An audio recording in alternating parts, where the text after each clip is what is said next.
کس کی طاقت تھی اور تم 4 سال کرسی سے کیوں چمٹے رہے؟ کس کے پپٹ بن کر ملک کا بیڑا غرق کیوں کرتے رہے؟ اگر آج موجودہ حکومت کی چند گرفتاریوں سے یہ بنانا ریپبلک بن گیا ہے تو آپ کے دور میں تو درجنوں جعلی کیسز بنے اور سزائیں ہوئی، ان کو کیا نام دیا جائے؟ یوں محسوس ہو رہا ہے کہ لاڈلے کی اصلیت سامنے آنے کے بعد اب بتدریج سب کے حواس ٹھکانے پر واپس آتے چلے جا رہے ہیں۔ اب تو لاڈلے کی اوقات یہاں تک ننگی ہو چکی ہے کہ وہ خود بکلاہٹ اور باولے پن میں نہ جانے کیا بول رہا ہے وہ خود بھی نہیں جانتا۔ اردو کا محاورہ ہے کہ ہر چمکدار چیز سونا نہیں ہوتی، لیکن شے کی حقیقت تک پہنچنے سے آری بعض میڈیا اور کنگ میکرز نے بنٹے کو ہیرا اور سرکے کو شہد سمجھ لیا، بلکہ اسے اقتدار کے سنگھاسن تک پہنچانے اور وزارت عظمیٰ کی کرسی پر بٹھانے کے لیے ہر اصول، قانون اور ضابطے کو بلڈوز کر دیا۔ ایک آزمودہ قومی سیاستدان کو نیچا دکھانے اور خود نمائی اور خود ستائی کے مارے کھلاڑی کو اس کی جگہ بٹھانے کے لیے پارلیمان ہی کو بے توقیر نہ کیا گیا، آئین، قانون اور ہیومن رائٹس کو بھی کچل دیا گیا۔ آج جس آئین کی شک یا قانون کو کالا قانون کہہ کر اس کی مذمت کی جا رہی ہے، اسی ڈریکونین لا کو بنیاد بنا کر کبھی 3 مرتبہ منتخب ہونے والے وزیر اعظم کو تاحیات نااہل قرار دینے کا افسوسناک و شرمناک فیصلہ بھی ہوا تھا۔ حالانکہ اس شک میں نہ تو ایسا کوئی تقاضا، نہ ایسا کوئی لفظ۔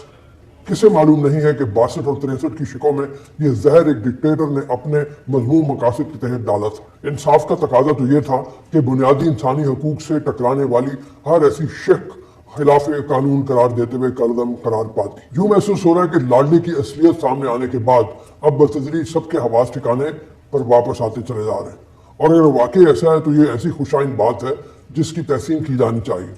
طاقتور آواز کی گونج بھی سنائی دے رہی ہے کہ کسی بھی فرد یا گروہ کو عدم استحکام پیدا نہیں کرنے دیں گے۔ دنیا بدل گئی ہے، ہمیں بھی خود کو تبدیل کرنا پڑے گا۔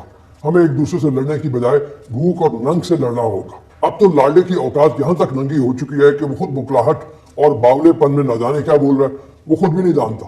ایک جانب تو امریکی سازش کا بیانیہ یہ کہہ کر بنایا کہ میری حکومت بہت مضبوط تھی اور دنیا اسے ڈر رہی تھی، امریکہ کو میں آنکھیں دکھا رہا تھا اور فورن پالیسی کمال تھی، مہنگائی کم تھی، فلاں فلاں، اور اسی وجہ پہ امریکی گورنمنٹ نے میرے خلاف سازش کی۔ وہیں عقل سے عاری شخص کل سے یہ بیان دے رہا ہے کہ میری حکومت کے پاس تو پاور ہی نہیں تھی، میں تو ڈمی تھا، یا کٹ پتلی کہنا مناسب ہوگا۔ عمران خان نے کہا ہے کہ جب میری حکومت تھی تو تمام کاموں کی ذمہ داری مجھ پر تھی، تاہم اصل طاقت کسی اور کے پاس تھی۔ انقلابی صاحب یہاں بھی نام بتانا بھول گئے۔ بھائی بتاؤ تو صحیح، کس کی طاقت تھی اور تم 4 سال کرسی سے کیوں چمٹے رہے؟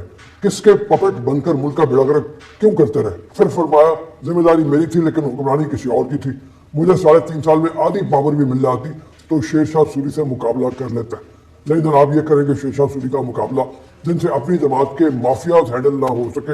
آج تک چینی mafia, petrol mafia, gas mafia, دوائی مافیا، رنگ روڈ سکینڈل وغیرہ جو ان کے دور میں انہی کی کیبنٹ میں رہ کر ان کو ڈستے رہے، یہ ان کا کچھ نہ بگاڑ سکے، اور مقابلہ کریں گے شیر شاہ سوری سے۔ ان کی جماعت کے ہی جھوٹے ترین شخص شہزاد اکبر جو منظر عام سے غائب ہیں کہ ان کے کالے کرتوتوں کا کچا چٹھا کل عدالت نے کھول دیا اور وزیر اعظم شہباز شریف اور حمزہ شہباز کو منی لانڈرنگ کیس میں باعزت بری کر دیا۔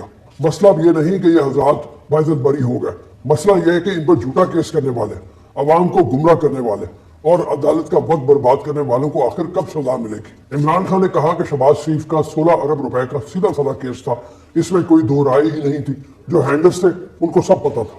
یہاں بھی عمران خان نے تو عقل سے کام لے لیا کہ براہ راست کسی کو مخاطب کر کے نہیں کہا بلکہ ہینڈلرز کا لفظ استعمال کر کے اپنے لیے گویا گنجائش رکھ لی، مگر وہ شاہ سے زیادہ شاہ کے وفادار اعظم سواتی اپنی اوقات سے زیادہ بول گئے اور ٹویٹر پر اس بریت میں آرمی چیف کو ملوث کر کے تضحیک آمیز ٹویٹ کر ڈالی اور پھر FIA کے ہاتھ میں چڑھ گئے اور رونے لگے شہباز گل کی طرح کہ مجھے ننگا کر دیا گیا۔